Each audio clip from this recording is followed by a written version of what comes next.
அண்ணாதான் ஆள்கிறார் என்கின்ற தலைப்பில் சிறப்பு கருத்தரங்கம். மாண்புமிகு பள்ளிக்கல்வித்துறை அமைச்சர் அன்பில் மகேஷ் பொய்யாமொழி அவர்கள் சிறப்புரையாற்றுகின்ற கருத்தரங்கம். பத்திரிகையாளர்கள் ஆடி செந்தில்நாதன், ஜென்ராம், யூடியூப் ரூட்டஸ் மைனர், ட்ரைப்ஸ் கரிகாலன், பேரலை மில்டன், இந்திரகுமார் தேரடி ஆகியோர் கருத்துரையாற்றுகின்ற சிறப்பு கருத்தரங்கம் பிப்ரவரி 20 வியாழன் மாலை 5 மணிக்கு தமிழ் இணைய கல்விக் கழக அரங்கம், கோட்டூர்புரம், அண்ணா நூலகம் அருகில். அனுமதி இலவசம். அனைவரும் வருக. Welcome to on record. இன்றைக்கு நம்மோடு நேர்காணலுக்காக சிறப்பு விருந்தினராக மூத்த பத்திரிகையாளர் திரு SP லட்சுமணன் அவர்கள் இணைந்திருக்கிறார். அவரோடு பேசலாம். சார் வணக்கம். சார் வணக்கம். தர்மேந்திர பிரதான் பேசியது, அதை தொடர்ந்து எழுந்திருக்கக்கூடிய சர்ச்சை, மறுபடியும் ஒரு விஷயம் வந்துக்கிட்டே இருக்குது. தமிழ்நாட்டில் மும்மொழி கொள்கையை ஏற்றுக்கிட்டால் தான் நிதி அப்படின்றதுல ஒன்றிய அரசு ரொம்ப தீவிரமாக இருக்கிற மாதிரி தெரிகிறது. இவ்வளவு தீவிரம் காட்ட வேண்டிய அவசியம் என்ன? வேறு ஏதாவது நோக்கங்கள் இருக்காதுல்ல? வேறு நோக்கம்லாம் ரொம்ப சுற்றி வளைக்க வேண்டாம். நேரடியாக இந்திய அவங்க திணிக்கணும்னு மறைமுகமாக வெவ்வேறு வார்த்தைகளில் வடிவங்களில் கொண்டு வர்றாங்க. மூணாவது ஒரு மொழி படிக்கக்கூடாதா, இன்னொரு லாங்குவேஜை கற்றுக்கிட்டா என்னென்னு அந்த பசப்பு வார்த்தைகள் தான் மேலே தெரியுது. அது உள்ளே ஒளிஞ்சிருக்கிற ஆபத்து என்னென்னா, சரி அந்த மூணாவது மொழிக்கு நீ என்ன இன்ஃப்ராஸ்ட்ரக்சர் பண்ணி வச்சுருக்க? ஏதேனும் ஒரு இன்னொரு மொழின்னு தானே நாங்கள் சொல்கிறோம், இந்தின்னு நாங்கள் சொல்லியிருக்கோமான்னு கேட்குறாங்க. வேறு ஏதேனும் ஒரு மொழிக்கு நீ என்ன இன்ஃப்ராஸ்ட்ரக்சர் வச்சுருக்க, எவ்வளோ நிதி ஒதுக்கி வச்சுருக்கிறீங்க? உங்கள் பாஷையில் தமிழ் இன்னொரு மொழின்னா அந்த கேந்திரிய வித்யாலயில் தமிழ் இன்றைக்கி என்ன கதியில் இருக்குது? எவ்வளோ நிதி ஒதுக்கியிருக்கிறீங்க? எத்தனை ஆசிரியர்கள் இருக்காங்க தமிழ் கற்றுக் கொடுக்குறதுக்கு?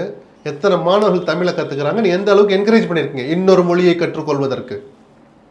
கேந்திரிய வித்யாலயம் மத்திய அரசு ஊழியர்களுடைய பிள்ளைங்கள் நிறையா படிப்பாங்கல்ல. பீகார்லேருந்து வருவான், அசாம்லேருந்து வருவான், எல்லாம் ரைட்டு. அவன் அசாமி தாய்மொழி, பீகார்காரனுக்கு ஹிந்தி தாய்மொழி, அவன் இன்னொரு மொழின்னு சொல்லிட்டு தமிழை படிக்கணும். உங்களுடைய புதிய கல்விக் கொள்கைப்படி மூன்றாவது மொழி இன்னொரு மொழியை நீங்கள் கற்றுக் கொடுக்குறீங்க. எந்த லட்சணத்தில் கற்றுக் கொடுக்குறீங்கன்னு அந்த ஒரு வெள்ளை அறிக்கை விட சொல்லுங்கள். பிஜேபியை, தர்மேந்திர பிரதான் யாதவை விட சொல்லுங்கள். அப்போ அதில் இருக்கிற அந்த யதார்த்தங்களை புரிஞ்சுக்கிட்டு தான் இவங்களுடைய நோக்கம் இதுவல்ல. காங்கிரஸ்காரங்க அந்த காலத்தில் என்ன சொல்லி பச்சையாக வந்தாங்களோ இவங்க கொஞ்சம் பசப்பு வார்த்தைகளை சொல்லி உள்ளே வர்றாங்க. நவோதயா பள்ளிகள் வர்ற போது நம்ம எதிர்த்தோம். இது மும்மொழி கொள்கையை வலியுறுத்துறதா இருக்குது. அண்ணா காலத்திலேருந்து திராவிட இயக்கங்கள் ஆட்சிக்கு வர ஆரம்பிச்சதுலேருந்து இருமொழி கொள்கை தான். அப்படி மும்மொழி கொள்கை லேசாக அப்படி சொல்ல ஆரம்பித்த காங்கிரஸுக்கு தமிழ்நாட்டு மக்கள் என்ன பதிலடி கொடுத்தாங்க? அன்னைக்கு படுத்த காங்கிரஸ் இன்னைக்கு வரைக்கும் எந்திரிக்கவே இல்லை. இதையெல்லாம் தெரிஞ்சிருந்து இப்போ வெவ்வேறு விதங்களில் வர்றாங்கன்னா நம்ம அதை உஷார ரைட்டு. அதை வெளிப்படையாக சொல்லி இந்தியும் படிங்க நாங்கள் விரும்புகிறோன்னு சொல்லாமல் அப்படி சொன்னால் என்ன மரியாதை நம்ம அதை கொடுக்க போகிறோம்? மேண்டேட்டாக சட்ட ரீதியாக கூட்டாட்சி தத்துவப்படி நடக்கிற இந்த ஆட்சியில், ஃபெடரலிசம் அமலில் இருக்கிற இந்த நாட்டில், அந்த ஃபெடரலிசத்தின் ஒரு அங்கமான சரிபாதி அங்கமான மாநில அரசு நசுக்கிற மாதிரி அவங்க ஒரு கொள்கைப்படி ஒரு ஆட்சி நடத்திக்கிட்டு தான் அந்த கொள்கையவே நீங்கள் வித்ட்ரா பண்ணுங்கன்னு சொல்கிறது எந்த வகையில் நியாயம்? கொடுக்க வேண்டிய நிதிக்கு நீங்கள் எப்படி இவ்வளோ பெரிய நிபந்தனை விதிக்கலாம்? இல்லை, நீங்கள் வித்ட்ரா பண்ணுங்கன்னு சொல்லலை. உங்களுக்கு காசு வேணும்னா ஏற்றுங்க, இல்லைன்னா திட்டத்தை வேணான்ட்டு போயிருங்க. அதுதான் சொல்கிறேன். அப்போது மேண்டேட்டாக கொடுங்க. அந்த காசு யாரோட காசு? குஜராத்தில் மட்டுமே வசூலித்த காசா? அதுவும் தப்பு தான். மாநிலத்திலேருந்து வாங்க மத்திய அரசுக்குன்னு வர வருமானங்களை நீங்களாக கொடுங்க. அந்த மத்திய அரசுக்கு இங்கே இருந்தாலும் பணம் போகுது. இதனுடைய தொகுப்பு தானே கொண்டு போய் அந்த சென்ட்ரல் பூலில் வச்சுக்கிட்டு எல்லாருக்கும் விநியோகிக்கிறீங்க. அது யார் காசு? பிஜேபி காசு அல்ல, மோடியினுடைய காசு அல்ல, மத்திய அரசின் காசு. கூட்டாட்சி தத்துவப்படி இயங்குகிற அந்த அரசமைப்பில் ஒன்றிய அரசின் காசு, எல்லா மாநிலங்களும் சேர்ந்து வசூலித்து கொடுத்த காசு. திமுக கார விட்டு பிள்ளைங்க பூரா மும்மொழி கொள்கை படிக்கிறாங்க. இப்போ அந்த பாயிண்ட்டுக்கு வரும். ப்ராக்டிக்கலாக யோசிப்போம். நிஜமாக சொல்கிறேன், ஹிந்தி படிக்கிறது தப்பு அல்ல. ஏற்கனவே இங்கே தனியார் பள்ளிகள் அத்தனையிலும் ஹிந்தி கற்றுக் கொடுக்குறாங்க. அப்போ இங்கே சொல்ல மாதிரி ஸ்டாலின் பொண்ணு நடத்துகிற ஸ்கூல் இருக்கட்டும், ஏன் பொதுமக்களுக்கு அந்த வாய்ப்பை மறுக்கிறீங்கன்றாங்க? இல்லை, அது காசு இருக்கிறவன், விருப்பம் இருக்கிறவன் படிக்கிறான். பொதுமக்களில் சாதாரணமாக இருக்கிறவன் மூளைக்கு புளிய மரத்தடியில் ஆணி அடிச்சோம், இங்கே ஹிந்தி கற்றுத்தரப்படும், இனிமேல் யாரும் புளிய மரத்தில் இப்படி அடிக்காது எங்கேயாவது சொல்லிருக்கோமா? ஹிந்தி பிரச்சார சபா இன்றைக்கும் நல்லா இயங்கிட்டு இருக்கு. அட்மிஷன் கூடிக்கிட்டே போகுது. நான் சில காலம் நான் கிளாஸுக்கு போனேன், என்னை யாருமே தடுக்கல, சட்டையை பிடிச்சி இழுக்கலை. எதுக்குடா அங்கேயெல்லாம் போகிறேன்னு. இந்த அரசாங்கமும் தடுக்கலை, எந்த தனிநபர்களும் எந்த இயக்கத்தவரும் என்னை தடுக்கலை, மாணவர்களையும் தடுக்கலை. விருப்பம் இருக்கிறவங்க படிச்சுக்கிட்டு தான் இருக்கிறாங்க. இருமொழி கொள்கையினால இந்த மாநிலம் பின்னோக்கி போயிருக்கு, வளர்ச்சி அடைய மாட்டேது அப்படின்னு ஏதாவது சொல்லுங்கள். அதில் இருக்க நியாயத்தை புரிஞ்சுக்கலாம். சரியா? அப்படி இன்னொரு மொழி கற்றுக் கொடுக்கணும்னா நீங்கள் மற்ற எல்லா விஷயத்துலையும் இந்த மாநிலத்தை எப்படி நடத்துறீங்க?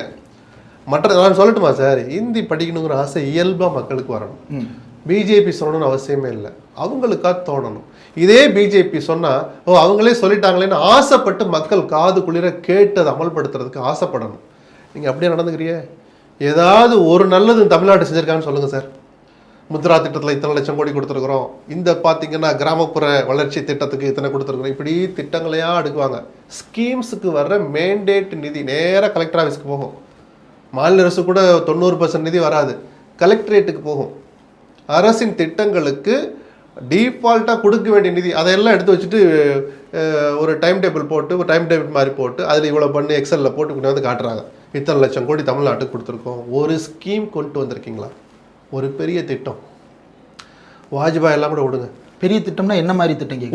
ஒரு இண்டஸ்ட்ரி, ஒரு அடையாளப்படுத்தப்பட்ட மோடி ஆட்சியில் தமிழ்நாட்டுக்கு கிடைச்சதுன்னு ஏதாவது ஒன்று, சேலம் ஸ்டீல் பிளான்ட் அந்த மாதிரி எய்ம்ஸ்ன்னு சொன்னீங்க. அதை இந்த கதியில் வச்சு தானே இன்னைக்கு வரைக்கும் தமிழ்நாட்டை வஞ்சிக்கிறீங்கன்னு நம்ம சொல்றோம். அதோடு அறிவிக்கப்பட்ட பல மருத்துவமனைகள் செயல்பாட்டுக்கே வந்துடுச்சு. பிரதமரே தொடங்கி வைக்கிறார். பார்க்கும்போது வகுறு எரியல ஒரு ஆதங்கம் வராதா சார் நமக்கு? எப்போ அதோடு தானே இதையும் அறிவிச்சு கேட்டால் அதுக்கு ஜெய்கால ஃபண்டு வச்சு இந்த ஃபண்டு நான் கேட்குறேன், எந்த ஃபண்டாக இருந்தாலும் சமாளிக்கிற ஆற்றல் மோடிக்கு கிடையாதா? இதை கொடுங்க, ஜெய்கா ஃபண்ட் வந்தோடனே திருப்பி ரிட்டர்ன் பண்ணட்டும், இல்லை அதை மாற்றிக்கலாம். எல்லாம் ஃபைல் பண்ணுற வேலை சார். அங்கே ஒரு ஃபைலை கிரியேட் பண்ணணும், இது வந்தாடி பண்ணணும்னு ஒரு சின்ன ஒரு அட்மினிஸ்ட்ரேட்டிவ் ஆர்டர்ஸ், அட்மினிஸ்ட்ரேட்டிவ் சேங்ஷன் கொடுக்க முடியாது உங்களால். அதுக்கு எத்தனை காரணம்? அந்த மாதிரி ஏதாவது ஒரு திட்டம் சொல்லுங்கள். மெட்ரோ ரயில் திட்டத்துக்கு நாங்கள் இவ்வளோ தூரம் கொடுத்துருக்குறோம், இந்தியாவில் வேறு எந்த மாநிலத்துக்கு கொடுக்கலன்னு பொதுக்கூட்டத்தில் பேசுகிறார் மோடி. அது பொய்ன்னு தமிழ்நாடு அரசு சொல்லுது, எங்களுக்கு பணமே வரலைங்கிறாங்க. அது அண்ணாமலை போன்றவர்களும் அதுக்கு ஆமாம் அதெல்லாம் இல்லை, அதெல்லாம் ஒத்துக்கவே இல்லை அரசுன்றாங்க. அதுக்கப்புறம் அமைச்சரை கூட்டி நான் ஒத்துக்கிறோன்னு சொல்லி இந்த பணத்தை தரேங்கிறாங்க. இதுக்கு இவ்வளோ போராட வேண்டியிருக்கு. மனசு தமிழ்நாட்டு மக்களுக்கு நாம் இதை செய்யணும்னு செஞ்சு ஏதாவது வந்திருக்கான்னு தான் நான் கேட்குறேன். ஒன்றுமே செய்யலைன்னு நான் சொல்லலை. நாம மெச்சி தலையில் வைத்து கொண்டாடுகிற அளவுக்கு பிஜேபி தான் செஞ்சிருக்கா. காவிரி மேலாண் வாரியம் அமைக்கணும்னு சொன்ன போது அங்கே கர்நாடக எலெக்ஷனை மனசில் வச்சுக்கிட்டு வாரியமாவது ஆணையமாவது பேரில் என்ன இருக்குது, இப்படி நக்கல் தான் பண்ணாங்க தமிழ்நாட்டு பிஜேபியில். யாருன்னு பேர் சொல்ல விரும்பல, உலகத்துக்கே தெரியும். கவர்னர் இப்படி பண்ணுறாரு அப்படின்னா கண்டிக்க கூட வேண்டாம். நீங்கள் போட்ட ஆள் நீங்கள் கண்டிக்க மாட்டீங்க, அது இயல்பு தான். இப்போ காங்கிரஸ் ஒரு தப்பு பண்ணால் திமுக பாஞ்சிட்டு வந்தெல்லாம் கண்டிக்காது, திமுக ஒரு தப்பு பண்ணால் பாஞ்சிட்டு வந்து காங்கிரஸ் கண்டிக்காது. ரைட்டு, கூட்டணி தர்மம் ஏதோ பாதுகாக்கணும் தோழன் அப்படின்னு விடுவீங்க, அதை புரிஞ்சுக்க முடியுது. கவர்னர் செய்கிற அட்டூழியங்களை கூட நீங்கள் அமைதியாக இல்லாமல் பாஞ்சுக்கிட்டு வந்து நியாயப்படுத்துறீங்க. அது தப்பு இல்லையா? தமிழ்நாடுங்கிற பேரை தமிழகம்னு மாற்றும் போதும் நீங்கள் அவர் என்ன தப்பு இருக்கு, தமிழகம் கெட்ட வார்த்தையான்னு கேட்க வந்தாங்களே தவிர தமிழ்நாடுங்கிற ஒரு கெசட்டட் நேமை மாற்றக்கூடாது, கவர்னர் கொஞ்சம் தவிர்த்திருக்கலான்னு பொலைட்டாக கூட சொல்ல மாட்டாங்க. வகுறு எரியுது நமக்கு. அப்போ தமிழ்நாட்டு மக்களுடைய உணர்வுகளோட கொஞ்சம் கூட ஒன்றி போகாம ஒரு அரசியல் எப்படி சார் பண்ண முடியும்? இப்ப பெரியார் விஷயத்துல ஒரு சுதாரிப்புக்கு வந்திருக்காங்க. இன்னைக்கு பாஜக தலைவர்கள் நேரடியா பெரியார் அட்டாக் பண்ணி கூட்டங்களோ அல்லது பாஜக தலைவர்கள் மொத்தமா சொன்னோட அண்ணாமலை கிட்ட ஏற்பட்ட அந்த மனமாற்றத்தை நான் ரொம்ப ரசிச்சேன். ஏன்னா அண்ணாமலையினுடைய கேரக்டர் நான் பல நேரங்களில் விமர்சிக்கிறேன். வளர்ற ஒரு ஆளு, நம்மளோட வயசு சின்னவராக இருக்கலாம், பட் வளர்ந்து வருகிற இளம் தலைவர், இன்னும் எவ்வளவோ தூரம் போகணும், எந்த கட்சியில இருந்தாலும் இன்னும் ரொம்ப தூரம் போகணும், இவ்வளவு போய் பேசாதீங்க அப்படிலாம் ஆரம்பத்தில் நானே சொல்லியிருக்கேன். எந்த கட்சியில இருந்தா இல்ல அவரு பல இது வருது சார், ஏன்னா ஒரே மாதிரி எல்லாம் இருக்கு சார், சாஸ்வதமா அப்படி இல்லை, பிஜேபிலேயே இருந்தாலும் நீண்ட தூரம் போகணும், அரசியல் பயணம் அவருக்கு தூரம் நிறைய, ஏன் வாயை கிண்டாதிய அப்படின்னு அவசரப்பட வேண்டாம். ஏன்னா அவர் தான் தலைவர்னு சொல்றாங்க, அதுதான் நடக்க போகுது. அப்படிப்பட்ட ஒரு தலைவர் இவ்வளவு போய் பேசாதீங்க, உங்கள் பாடி லாங்குவேஜை மாற்றுங்க, பத்திரிகைக்காரங்கிட்ட இப்படி தான் பேசாதீங்கன்னா அவன் நிராயுத பாணி தான், அவன் கையில் ஆயுதம் இருக்குங்கிறது சும்மா அதெல்லாம் ஒரு ஹம்பக்கு தான். நானும் பத்திரிகைக்காரனாக தான் சொல்கிறேன். பேனா ஒரு கூர்மையான ஆயுதம், இதெல்லாம் கடந்த காலம். அந்த ஆயுதத்தை வச்சிருக்கிறவனை கண்ட்ரோல் பண்ணுறது முதலாளியாக இருப்பார், எடிட்டராக இருப்பார். இவன் தைரியமாக கேள்வி கேட்டு ஒரு ரசாபாஸ் ஆகிடுச்சுன்னா உடனே யார் கேட்க சொன்னா பொத்திட்டு பேச வர வேண்டியாரன்னு எடிட்டோரியலில் திட்டு வாங்குற நிலைமையில தான் இன்றைக்கி அந்த நிருபர் இருக்கிறான். அந்த யதார்த்தம் புரிஞ்சதுனால சொல்கிறேன், அவன் நிராயுத பாணி. அவங்ககிட்ட உங்கள் வேகத்தை காட்டலாமா? உங்கள் அந்த பத்திரிகையோட எடிட்டர்கிட்ட காட்டுங்க, அந்த பத்திரிகையோட முதலாளிகிட்ட காட்டு. இன்னும் சொல்லுவான், எடிட்டரும் ஒரு ஊழியர் தான். இல்லை, அதில் பெரியார் விஷயத்தில் அண்ணாமலைக்கு வந்த சுதாரிப்பு இருமொழி கொள்கை விஷயத்தில் ஏன் இல்லை ஒன்றுனா வர அந்த விஷயத்தை நான் சொல்லி முடியும். அப்போ இதையெல்லாம் நீங்கள் தெரிஞ்சுக்கிட்டு வாங்கன்னு சொல்லிக்கிட்டு இருந்த நேரத்தில் ஈரோடு இடைத்தேர்தல் முடிவுகளை அறிவிச்சுக்கிட்டு இருக்கிற போதே ஒரு தொலைக்காட்சிக்கு ஃபோனில் வந்து பேட்டி கொடுக்குறாரு. ரெண்டு விஷயத்தை நான் ரசித்தேன். ஒன்று, பெரியார் விஷயத்தில் மாற்றிக்கிட்டாருங்களா எனக்கு சந்தோஷம் வரல. பெரியாரை விமர்சிக்கிற உரிமை அண்ணாமலைக்கு பிஜேபிக்கு உண்டு. பெரியாரே அதை அனுமதிச்சவர் தான். என்னை விமர்சிங்கள் தான் சொல்லி நான் சொல்கிறத ஏற்றுக்கணும் அவசியம் இல்லைன்னு சொன்னவர் தான் அவர்.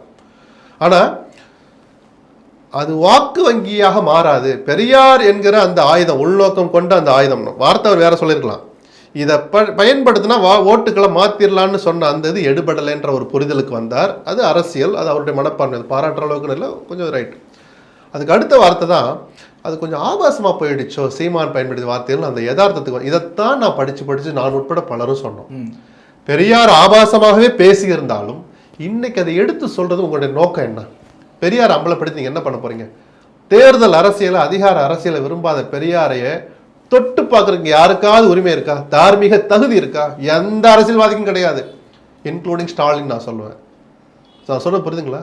அவர் தொட மாட்டார்ல. தேர்தல் அரசியலில் இறங்கி அதிகாரத்தை சுவைக்கணும்னு நினைக்கிற எந்த அரசியல்வாதிக்கும் பெரியாரை உரசி பார்ப்பதற்கு அருகதை இல்லை, தகுதியும் கிடையாது. அப்போ நீங்கள் அவரை அப்படிப்பட்ட பெரியாரை நீங்கள் ஆபாச பேச்சுக்களை பேச சொல்லுங்க, ஆதாரம் இருக்குன்னு சொல்லி அந்த ஆதாரத்தை நான் 24 சொன்ன அண்ணாமலைக்கிட்ட ஏற்பட்ட அந்த மனமாற்றத்தை நான் வரவேற்றேன்னு சொன்னேன். அந்த புரிதல் இருந்தால், அந்த மனப்பான்மை இருந்தால் சேஷ்ட செய்கிறதுக்கு வேற எந்த தலைவருக்கும் தைரியம் வராதுன்னு அதை வச்சு நான் சொன்னேன். அப்படிப்பட்ட பெரியார் விஷயத்தில் ஏற்பட்ட புரிதல் இருமொழி கொள்கையில் வருமான மத்திய அரசு பிஜேபி ஆளுகிற வரைக்கும், மத்தியில் பிஜேபி ஆளுகிற வரைக்கும் தமிழ்நாடு பிஜேபிக்கு அது வராது. அது கொள்கை சார். இப்போ நம்ம சொல்கிறோம்ல, தமிழ்நாட்டுக்குன்னு ஒரு கொள்கை இருக்குது, திராவிட இயக்கத்துக்கு கொள்கை இருக்குது. அவங்க கொள்கை எது மும்மொழி கொள்கை, அதை நம்ம எப்படி தப்புன்னு சொல்ல முடியும்? அவங்க அதை அமல்படுத்த தான் பார்ப்பாங்க. ஸோ அது புரிதல் வரும்னு நீங்கள் எதிர்பார்த்து ஏமாறாதீங்க. இந்த விஷயத்தில் எடப்பாடி பழனிசாமி அவர்கள் கொஞ்சம் தாமதமானாலும் ரியாக்ட் பண்ணிட்டாரு. தமிழ்நாட்டிற்கு நிதி தரமறுக்கும் மத்திய அரசுக்கு வேண்டுகோள் வைக்கிறோம் அப்படின்னு மும்மொழி கொள்கை விஷயத்தையும் அவர் பேசுகிறார். நிர்பந்திப்பது சரியில்லை, ஆனால் நிதியை கொடுக்க வேண்டும் என்று வேண்டுகோள் அப்படின்றத எப்படி புரிஞ்சுக்கிறார் சார்? ஏன் அவருக்கு அப்படியே லாங்குவேஜ் அதுக்காக என்ன அவர் பணிஞ்சு பேசுகிறார்? அதுக்கெல்லாம் விமர்சிக்கிறதுக்கு ஒன்று இருக்குது. இந்த இடத்துல இது திமுகவுடைய ஸ்டாண்ட் ஆச்சுன்னா அவர் பார்க்கல. நம்ம ஸ்டாண்டும் அதுதாங்கிற நினைவு வந்ததே பெரிய விஷயம், பாராட்டப்பட வேண்டிய விஷயம். தாமதம்னு நான் பார்க்கல. ஒரு இஷ்யூ ஓடிக்கிட்டு இருக்கு, சாயங்காலம் வேலூரில் பேச போகிறோம், சரி அங்கே சொல்லிக்கலாம்னு நினச்சி பொதுக்கூட்டத்திலேருந்து அந்த வார்த்தையை சொல்கிறார். ஓபிஎஸ் இன்னைக்கு அறிக்கை விட்டுருக்கிறார். எல்லாருடைய கருத்துக்களும் அதுதான் எக்ஸப்ட் பிஜேபி. மற்ற எல்லாருடைய கருத்தும் இதுதான், நியாயமாக தர வேண்டிய நிதியை கையில் வச்சுக்கிட்டு உங்கள் கொள்கையை மாற்றிக்கிட்டாதான். அதுதானே சார் அர்த்தம்? ஆமாம். அதை ஒத்துக்கணும். என்ன அர்த்தம்? பிஎம்ஸ்ரீ பள்ளிகள் எம்ஓயில் ஃபர்ஸ்ட் பாயிண்ட்டை நீ மும்மொழி கொள்கை ஏற்றுக்கணுங்கிறது மறைமுகமான வார்த்தைகளில் இருக்குது. எப்படி கையெழுத்து போடுவாங்க? இப்போது பிஜேபி நீங்கள் அவங்களுடைய தேசிய அளவில் தேர்தல் அறிக்கையில் பொது சிவில் சட்டத்தை அமல்படுத்துவோன்னு இருக்குது. ஆர்டிகல் 370 ரிவோக் பண்ணுவோன்னு இருக்குது. திரும்ப வாங்குவோம், அதை ரத்து பண்ணுவோன்னு இருக்குது. ரத்து பண்ணிட்டீங்க. காஷ்மீருக்கோ அல்லது பிஜேபி ஒரு உலக வங்கி நமக்கு ஒரு கடன் கொடுக்க வருது, ஒரு பேச்சுக்கு சொல்கிறேன், கலோக்கியெல்லாம் புரிஞ்சுக்கிறக்காரு. நீங்கள் காஷ்மீரில் ரிவோக் பண்ணீங்களா, அதை ரத்து பண்ணீங்களே, அதை திருப்பி கொண்டு வந்துடுங்க, அப்போ தான் நாங்கள் கடன் கொடுப்போம்னு சொன்னால் பிஜேபிக்கு எப்படி எரியும்? இந்த நாட்டை ஆளுகிற கட்சி ஒரு கொள்கையை சொல்லுது, ஓட்டு கேட்குறாங்க, மக்கள் ஓட்டு போடுறாங்க, ஆட்சியில் அமர்றாங்க, அவங்க கொள்கையை அமல்படுத்துகிறாங்க. சரி, மாநிலத்தை உதாரணத்துக்கு எடுத்துக்குவோம். நாங்கள் ஆட்சிக்கு வந்தால் இந்த மாநிலத்தில் பொது சிவில் சட்டத்தை அமல்படுத்துவோம்னு சொல்லி உத்தரகாண்ட் மாநில பிஜேபி பிரச்சாரம் பண்ணுது. சொன்னதை அமல்படுத்திட்டாங்க. முதல் மாநிலமாக பொது சிவில் சட்டம் இன்னைக்கு அந்த மாநிலத்தில் அமலில் இருக்குது. நாளைக்கு வர்ற அரசாங்கம் இந்த கிராமப்புற வளர்ச்சி துறையிலிருந்து உங்களுக்கு கொடுக்கக்கூடிய 5500 கோடி ரூபாய் இருக்குது, அந்த பொது சிவில் சட்டத்தை ரத்து பண்ணுங்க, அப்போ தான் நாங்கள் தருவோம்னு சொன்னால் அது எவ்வளோ பெரிய யோக்கியமற்ற செயல்? அது அந்த கட்சியினுடைய உரிமை சார், அவங்க கொள்கை அது. அந்த கொள்கையை சொல்கிறாங்க, மக்கள் ஓட்டு போடுறான். அப்படி தேர்ந்தெடுக்கப்பட்ட அரசாங்கம் ஒரு முடிவு எடுக்கணும், அதை மாற்ற சொல்கிற அதிகாரம் எவருக்கும் கிடையாது. மதமாற்ற தடை சட்டம் இன்றைக்கி பல மாநிலங்கள் இருக்குது, பிஜேபி ஆளுகிற மாநிலங்களில். அதை நீங்கள் ரிவோக் பண்ணுங்கள், அதை ரத்து பண்ணாதான் நாங்கள் நிதி கொடுப்போம்னு சொன்னால் பிஜேபி ஏற்றுக்குமா? அதே தான் மொழிக் கொள்கை சம்மந்தப்பட்ட இது திராவிட இயக்கங்களுடைய அடிப்படை கொள்கைகள் இது வருது. என்ன கெட்டு போச்சு தமிழ்நாடு? இப்போ உலக அளவில் தேசிய அளவில் புகழ்பெற்றவர்கள் இன்றைக்கி இருக்காங்க. இருமொழி கொள்கையில் படித்ததான், அரசு பள்ளியில் படித்தவங்களே இன்றைக்கி அணு விஞ்ஞானியாக மாறி இருக்கிறாங்க, ராக்கெட் சயின்ஸில் பெரிய ஆளாக இருக்கிறாங்க. என்ன கெட்டு போச்சு? அங்கே போன பிறகு இந்தியை படிச்சுக்கிறாங்க, படிச்சுட்டு போட்டுமே. இன்னொரு மொழி வேண்டான்னு நம்ம சொல்லலை, திருப்பி சொல்கிறோம். அந்த பசப்பு வார்த்தைகளை நம்ப வேண்டாம், உள்ளே இருக்கிற ஆபத்தை புரிஞ்சுக்கணும். இப்படி ஒன்றொன்னா இனிமேல் நீங்கள் அதை ஏற்றுக்கிட்டாதான் அந்த நிதி, இன்றைக்கி இந்த நிதியை இதை ஏற்றுக்கிட்டா தருவாங்கிறாங்களே, நாளைக்கு அதை ஏற்றுக்கிட்டாதான் அந்த நிதியை தருவோன்னு அடுத்த ஒரு கொக்கியை போடுவாங்க. மாநில சுயாட்சி என்கிற அந்த அடையாளம் அழிக்கப்படும், மாநில உரிமைகள் மொத்தமாக பறிக்கப்படும்.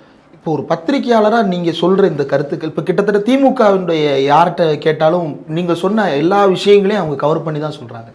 ஆனால் எடப்பாடி அவர்கள் அந்த புரிதலோடு தான் பேசுகிறாரு. ஏன்னா நீங்கள் ஒரு விஷயத்தை குறிப்பிடும்போது இதுவும் நம்ம கொள்கை தான் அப்படின்றத அவருக்கு நினைவு வந்ததே பெரிய விஷயம் அப்படின்ற. இல்லை சார், ஏன்னா அது முட்டை போடுற கோழிக்கு தான் வழி தெரியும்னு சொல்லுவோம். அவருக்கு இருக்கிற நெருக்கடி அவருக்கு தான் புரியும். பல நேரங்களில் திமுகவும் பம்மின கட்சி தான், பெரிய அப்படி வீராவாசமாக இருக்கிறலாம் நினைக்காதீங்க. அவங்களும் பம்மிக்கிட்டு தான் இருக்கிறாங்க. எந்த இடத்துல காட்டணுமோ அங்கே காட்டுவாங்க. சில நேரங்களில் சத்தம் இல்லாமல் சில ரிலேஷனை மெயின்டைன் பண்ணிக்கிட்டு தான் இருக்கிறாங்க. எடப்பாடி ஏதோ வெளிப்படையாக நம்ம விமர்சிக்கிறோம், திமுகக்குள்ளேயும் சில லிங்க் எல்லாம் இருந்துகிட்டு இருக்கு, அதெல்லாம் ஒரு பக்கம் இருக்கட்டும். எடப்பாடி மேலே 1000 விமர்சனம் இருந்தாலும் அடிப்படை கொள்கைகளை நான் பிஜேபிக்கு பயந்தோ அல்லது யாருக்கு பயந்தோ தன் கட்சி பதவியை காப்பாற்றினா அடிப்படை கொள்கைகள்லாம் அவர் விட்டு கொடுக்க முடியாது. இது வரைக்கும் அவர் விட்டு கொடுத்ததில்லை. அது நீட் தேர்வாகட்டும், கச்சத்தீவாகட்டும், இதெல்லாம் அடிப்படையில் அதிமுகவினுடைய உயர்நாடி பிரச்சனைகள். அது கச்சத்தீவெல்லாம் ஜெயலலிதாங்கிற பேரில் இன்றைக்கி வழக்கு இருக்குது. அதை ஒரு பொதுச்செயலாளர் மாற்றி ஒரு தொடர்ந்து நடத்தணும். அதிமுகவினுடைய நீண்ட காலமாக கையில் இருக்கிற அடிப்படை கொள்கைகள் சார்ந்த விஷயம். அதனால் எடப்பாடி சொல்லலை எனக்கு ஆச்சரியம். இதை சொல்லலைன்னா தான் நமக்கு விமர்சிக்க போகிறோம். அதை தாண்டி அவர் விமர்சிக்கக்கூடாது. ஒரு வகையில் இந்த ஆட்சியில் இருக்கிற கட்சி அப்படி திமுக எடுத்துக்கணும், இந்த அரசாங்கத்துக்கு, இந்த மாநில அரசின் கொள்கைக்கு, இந்த மாநில அரசு விரும்புகிற ஒரு விஷயத்துக்கு ஒத்துழைப்பு தரான்னு நீங்கள் பாசிட்டிவாக தான் அதை எடுத்துக்கணும். அது புரியுது சார். ஆனால் அவருக்கு ஒரு சிக்கல் இருக்கும், அவருக்கும் சில அரசியல் நெருக்கடிகள் இருக்கும். அப்படின்ற பட்சத்தில் இது நேரடியாக கண்டிக்க வேண்டிய விஷயத்துல ஒரு கோரிக்கை வருது. அப்போ என்ன சிக்கல் இருக்கு, உள்ளுக்குள்ள வேற எதுவும் பிரச்சனை இல்லை? அதை நம்ம எதுவும் வெளியில் வராத வரைக்கும் நம்ம அதை பெருசாக பேச முடியாது. யூகம் வருன்னா அவருடைய சம்பந்தி வீட்டில் இவ்வளோ பெரிய ரெய்டு நடந்திருக்கு, நாளைக்கு அது என்ன நடக்கும்னு தெரியாது. நான் இன்னொரு கேள்வி கேட்குறேன். பிஜேபி தன்னுடைய அரசியல் எதிரிகள் அத்தனை பேர் மேலே கை வச்சிருக்கு. சிபு சோரன், டெல்லியில் கெஜ்ரிவால், மம்தாவுக்கு பல குடைச்சல். ஏதாவது ஒரு குடைச்சல் ஸ்டாலின் குடும்பத்தார் மேலே வச்சிருக்காங்களா? எலெக்ஷன் டயத்தில் நான் கேட்குறேன், ஏதாவது வந்திருக்கா? எந்த ரெய்டு வந்துச்சு? எலெக்ஷன் டயத்தில் செந்தாமரை வீட்டுக்கு ரெய்டு போனாங்களே. என்ன நடந்துச்சு அதில்? பிஜேபி நினைச்சால், அவர்கள் மனசு வச்சா, அவங்க ஒரு விஷயத்தில் ஒரு இலக்கு வச்சுட்டாங்கன்னா திமுகவை நசுக்கியிருக்க முடியுமா? முடியாது. கட்சியே இல்லை, அந்த வழக்கமான செயல்பாடுகளை முடக்கி இருக்க முடியும். ஏன் வைக்கல? 2 விஷயம் காரணமாக இருக்கும். ஒன்று, அவங்க தப்பே செய்யலை, நசுக்கிறதுக்கு ஒன்றும் இல்லை. இன்னொன்று, ஏதோ ஒரு தொடர்பு இருக்குது. இந்த 2 தான் இருக்க முடியும். அப்படிதான் ஒரு பத்திரிகாரனா நான் பார்ப்பேன். இல்லை, உதயநிதி சனாதனம் பற்றி ஒரு யூகத்தை தாண்டி அதெல்லாம் அரசியல் சார். நான் சொல்றது வம்பு வழக்குகள் இவர்கள் நினைச்சா ஒரு அமலாக்கத்துறையை பயன்படுத்தி ஏதாவது கொண்டு வர முடியுமா? முடியாதா? சுத்தி இருக்கிறவங்க மேல எல்லாம் வருது, ஏன் இந்த குடும்பத்து மேல வரமாட்டேன்னு இதெல்லாம் பேச்சு ஓடிக்கிட்டு இருக்கு. நீங்கள் பேசுகிற அதே யூகம் எடப்பாடியை பத்தி என்னவெல்லாம் வருதோ அதே இது ஸ்டாலின் குடும்பத்தை பத்தி வந்துகிட்டு தான் இருக்கு. நீங்க மறுக்க முடியாது. அதை டீப்பா போறதுக்கு ஆதாரம் கிடையாது, வரும்போது விவாதிக்கலாம். நம்ம அதே தான் நான் எடப்பாடிக்கு சொல்லுவேன். அதுக்கு மேலே ஒரு யூகமான விஷயங்களை ஒரு எல்லை தாண்டி விவாதிக்க கூடாது. ரைட், நிறைய விஷயங்கள் பகிர்ந்துட்டீங்க சார். இவ்வளவு நேரம் ஒதுக்கி இந்த நேர்காணல் தந்ததற்கு நன்றி சார். நன்றி.